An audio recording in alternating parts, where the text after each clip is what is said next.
Please join me in welcoming him now.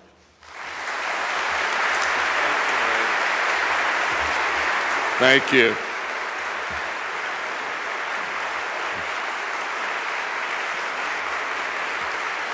Thank you very much. In making this introduction, I owe our speaker an apology. And when you hear the apology, you are going to conclude, if you haven't already, that I am a really terrible human being. I am the kind of person who takes advantage of a friend, especially when the friend is vulnerable. And then when he's vulnerable, I pounce.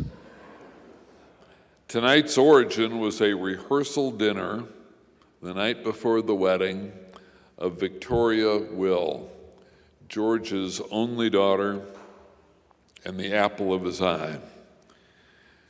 And George was standing on the edge of a hotel ballroom, taking in one of life's great moments. The marriage of a daughter is so deeply emotional, and George, the loving father, was clearly caught up in the moment. And that was the moment that I seized the opportunity to strike.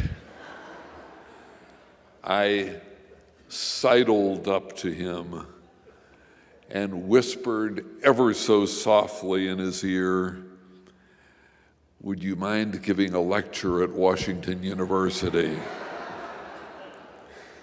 You might ask how anybody could be that insensitive to put that kind of question at that time. Well, after 18 years in the Senate, it came naturally. George has been a close friend for nearly 4 decades, and it's wonderful to welcome him to St. Louis, even if the invitation was so disgraceful. George Will is one of the most recognizable people in America today, and certainly the most widely known intellectual.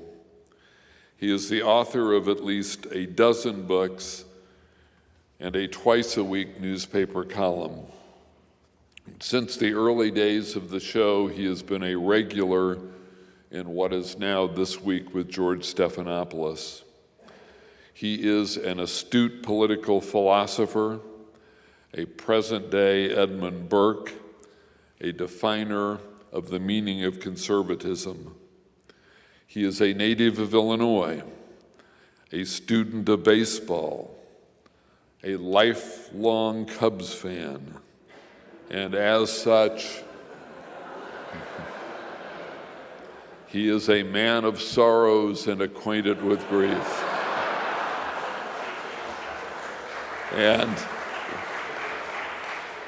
And despite the rudeness of the invitation, he is my friend, George Will.